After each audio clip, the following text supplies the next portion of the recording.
Bagaimana kabarnya Nana? Sehat. Ya, sebelum kita belajar, ketua kelas memimpin doa.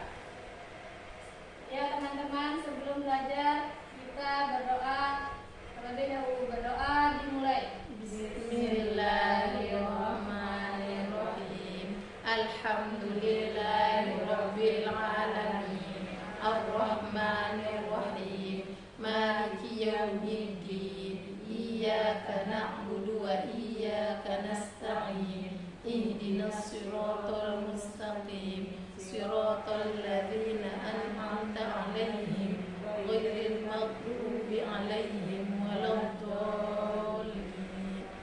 Berdoa selesai. Saya absen dulu ya Nana. Ya, Bu. Aira Agustina. Hadir. Selanjutnya Ustazah akan membacakan kompetensi dasar. Yang pertama, menghayati nilai-nilai positif yang dilakukan Khulafaur Rasyidin untuk kemajuan umat Islam. Sedangkan yang kedua, menjalankan perilaku ikhlas dalam berjuang untuk mencapai kemajuan. Ketiga, menjalankan perilaku ikhlas dalam berjuang untuk mencapai kemajuan. Dan yang terakhir, menganalisis berbagai kemajuan yang dicapai umat Islam pada masa Khulafaur Rasyidin.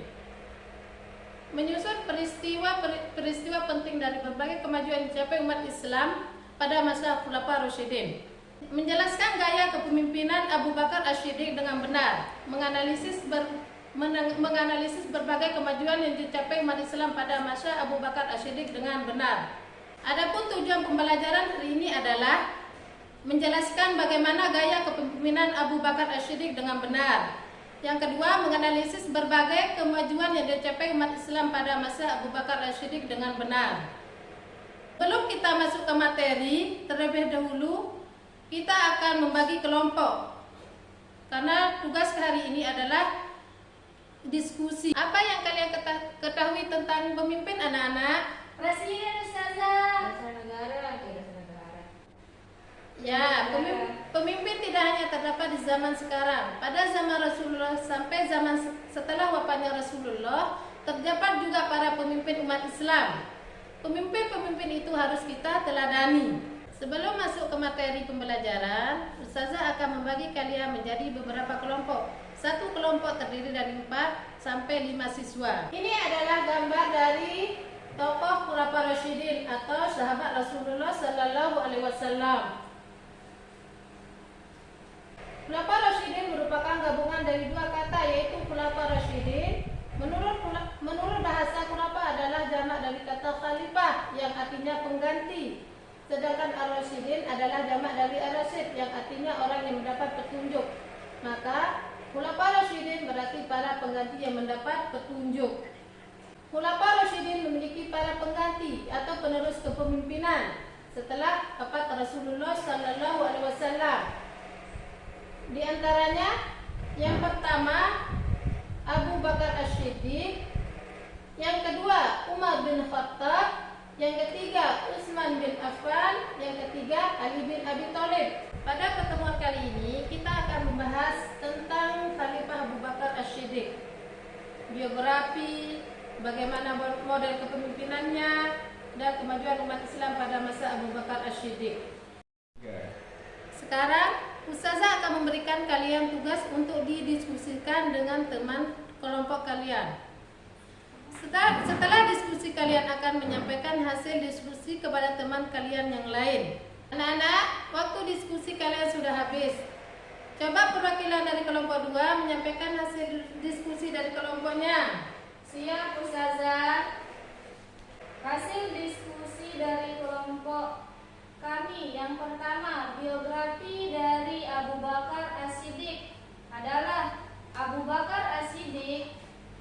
Nama asli beliau adalah Abdullah ibnu Abi Quhafah At-Tamimi, keturunan Bani Tamim bin Murrah. Abu Bakar lahir pada tahun 571 Masehi di Mekah. Tidak beberapa lama Nabi Muhammad lahir. Karena kedekatan umur inilah Abu Bakar bersahabat dengan Nabi Muhammad SAW. Kemajuan umat Islam yang dicapai pada masa Abu Bakar As-Siddiq.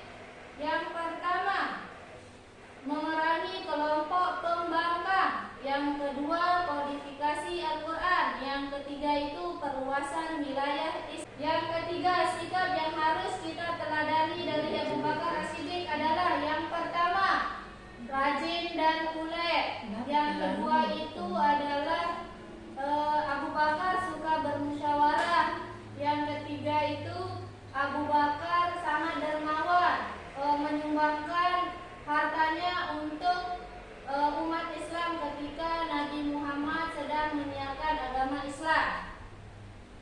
Yang keempat, bagaimanakah model kepemimpinan dari Abu Bakar? Model kepemimpinan adalah Abu Bakar adalah tegas. Abu Bakar adalah orang yang sangat tegas dan bijaksana, sehingga masalah yang dihadapi ketika Abu Bakar menjadi pemimpin adalah masalah dapat diatasi. Terima kasih Ustazah, sekian dari kelompok kami. Assalamualaikum warahmatullahi wabarakatuh. Ya, betul anak-anak yang disampaikan teman kalian, bahwa Abu Bakar adalah orang dewasa pertama masuk Islam sehingga namanya diganti menjadi Abdullah Abu Bakar. Abu Bakar lahir pada tahun 572 Masehi. Sifat Abu Bakar, yang pertama jujur, yang kedua rajin dan ulet, dan ketiga dermawan. Adapun kemajuan pada masa Abu Bakar, yang pertama memerangi kelompok pembangkang, yang kedua kodifikasi Al-Quran, yang ketiga perluasan wilayah Islam. Adapun model kepemimpinan Abu Bakar As-Siddiq adalah pada masa itu banyak umat yang murtad. Dengan kebijaksanaan dan ketegasan beliau, semua masalah dapat diatasi. Sebelum mengakhiri pembelajaran hari ini, mari kita simpulkan secara bersama-sama. Apa itu arti dari Khulafaur Rasyidin? Khulafaur Rasyidin adalah para pengganti dan penerus kepemimpinan Islam setelah wafat Rasulullah Sallallahu Alaihi Wasallam. Khulafaur Rasyidin merupakan sahabat Nabi Muhammad, yaitu Satu, Abu Bakar, yang kedua Umar, yang ketiga Utsman, yang keempat adalah Ali. Pada pertemuan selanjutnya adalah tentang kemajuan umat Islam pada masa Umar bin Khattab. Kita akhiri pertemuan hari ini dengan sama-sama melepaskan hamdalah. Alhamdulillahirabbil alamin. Semoga bermanfaat apa yang kita pelajari pada hari ini. Terima kasih. Assalamualaikum warahmatullahi wabarakatuh.